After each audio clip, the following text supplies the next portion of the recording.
जय माता रानी की दोस्तों। आज की इस वीडियो में हम नवरात्रि की चौकी के विसर्जन के बारे में जानेंगे कि नवरात्रि की चौकी हमें कब उठानी है और कैसे उठानी है। चढ़ाई गई संपूर्ण सामग्री का हमें क्या करना है, कलश और उस पर रखे नारियल का हमें क्या करना है, श्रृंगार की जो सामग्री हमने माता रानी को अर्पित करी है उसका हमें क्या करना है, और अगर आपने अखंड ज्योत और ज्वारों की भी स्थापना की है तो उन सभी का हमें क्या करना चाहिए। तो देखिए, किसी के यहाँ अष्टमी के दिन माता पूजन और कन्या पूजन किया जाता है और किसी किसी के यहाँ नवमी पूजती है, और कोई देखिए नवमी की तिथि को व्रत का पारण करता है तो कोई कोई पूरे 9 दिनों का व्रत रखकर दशमी की तिथि को पारण करता है।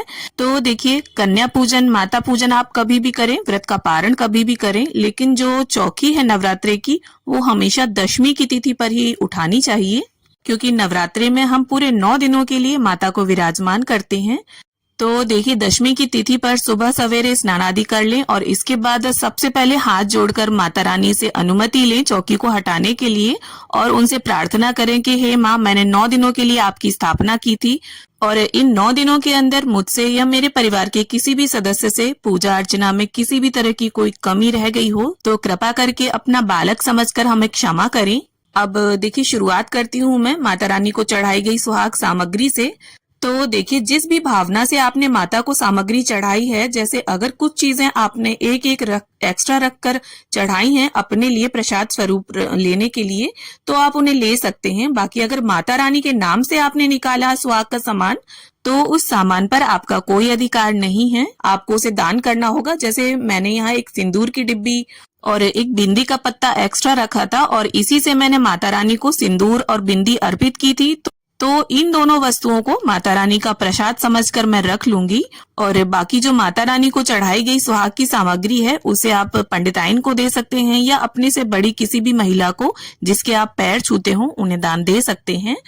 और इसके साथ ही देखिए, जो भी भोग प्रसाद या जल आपने माता रानी को अर्पित किया था वो सभी आप यहाँ से उठा लीजिए और इसे परिवार के सभी सदस्यों में आपको प्रसाद रूप में बांटना है। आपको अकेले इसे ग्रहण नहीं करना है, सभी एक एक सदस्य को आपको इसे वितरित करना है, क्योंकि भोग प्रसाद जो है वो पेट भरने के लिए नहीं होता, ये भगवान का आशीर्वाद होता है जो सभी को मिलना चाहिए। अब इसके साथ ही देखिए, जो भी हमने फूल या फूल माला अर्पित की थी उन सभी को यहाँ से उठाकर इकट्ठा रख लीजिए और देखिए, इन्हें आप या तो भूमि विसर्जन कर दीजिए, पार्क की मिट्टी में दबा दीजिए, या अगर आपके घर में गमले हैं तो गमले की मिट्टी में भी आप इन्हें दबा सकते हैं। कुछ दिनों में ये फूल माला पत्ते सभी जो है वो खाद का रूप ले लेते हैं, और अगर आपके यहाँ देखिए आसपास नदी है तो आप इन्हें नदी में भी प्रवाहित कर सकते हैं। अब देखिए, अष्टमी या नवमी पर जब भी माता पूजन होता है तो माता को भेंट स्वरूप एक श्रीफल अर्पित किया जाता है, तो इस श्रीफल को फोड़कर परिवार के सभी सदस्यों में बांट दीजिए। और श्रीफल देखिए हमेशा पुरुषों से फोड़वाया जाता है, स्त्रियां इसे नहीं फोड़ती।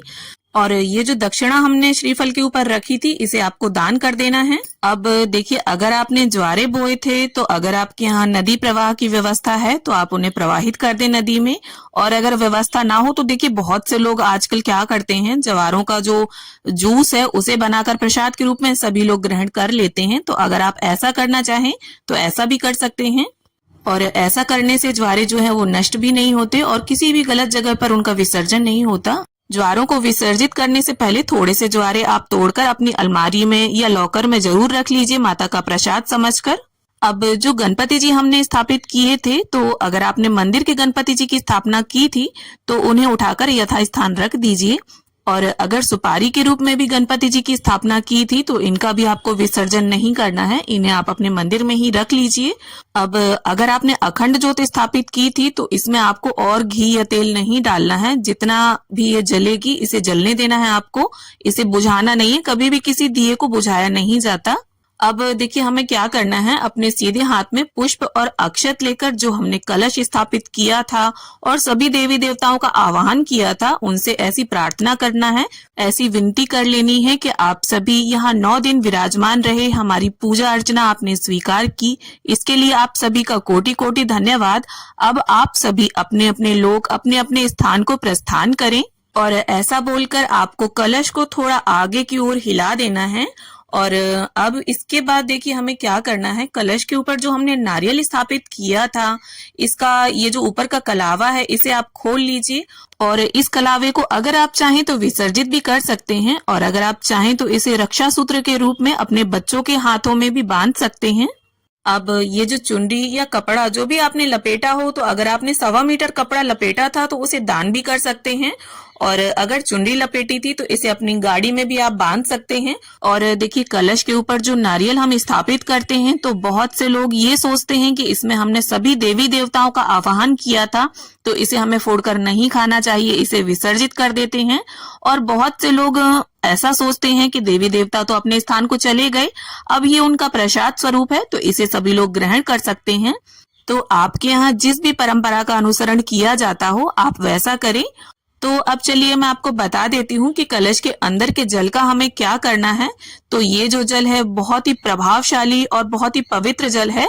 तो इस जल को आपको देखिए पूरे घर में आपको इसके छींटे लगा देने हैं, इस तरह से जैसे मैं आपको बता रही हूँ। वॉशरूम को छोड़कर पूरे घर में आप इसके छींटे लगा दें और कलश के पत्तों को भी विसर्जन की सामग्री में आप एकत्रित कर लें और जो भी जल बचता है उसे देखिए आपके घर में जो भी गमला हो, किसी भी पवित्र पेड़ में आप इसे डाल सकते हैं। जैसे मैं यहाँ पर समी के पौधे में इस जल को डाल रही हूँ। और एक कलश के अंदर जो हल्दी की गांठ और सुपारी है उसे आप सुखाकर रख लीजिए। दोबारा जब भी आप कलश स्थापना करें किसी पूजन में उसका प्रयोग आप कर सकते हैं।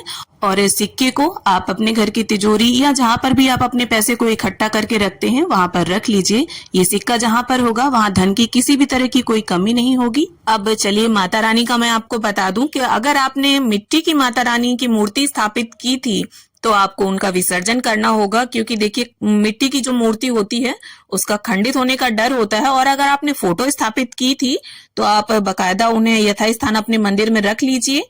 और अगर आपकी मूर्ति जो है वो व्हाइट मार्बल की है तो उसे विसर्जित करने की आपको आवश्यकता नहीं है। जैसे मेरी ये मूर्ति व्हाइट मार्बल की है तो मैं इन्हें अपने मंदिर में यथास्थान रख लूंगी। और जहां पर आप मूर्ति रखें वहां पर देखिए जो भी घी या तेल आपके अखंड ज्योत में बचा हो तो उन्हीं के सामने आप इस दीपक को रख सकते हैं। ना ही आपको इस दीपक को बुझाकर शांत करना है और ना ही आपको इसमें से घी तेल हटाना है। जितना भी घी तेल होगा इसे जलने दें आप। अब चौकी पर जितने भी चावल स्थापना के समय हमने रखे थे सभी को हमें इकट्ठा कर लेना है और इसी में ही थोड़े और चावल मिलाकर आप चाहें तो दान कर सकते हैं या चिड़िया कबूतरों को डाल दें या फिर आप इन्हें अपने चावल के डिब्बे में भी डाल सकते हैं। जैसा भी आपके यहाँ होता हो आप वैसा कर लें। अब इसके बाद जो आसन हमने लगाए थे उन्हें उठाकर यथास्थान हम रख देंगे और चौकी के ऊपर जो कपड़ा हमने बिछाया था उसे धुलकर हम रख लेंगे और दोबारा जब भी पूजा या स्थापना करेंगे उसे प्रयोग में लेंगे। और चौकी को भी देखिए हम यथास्थान रख देंगे।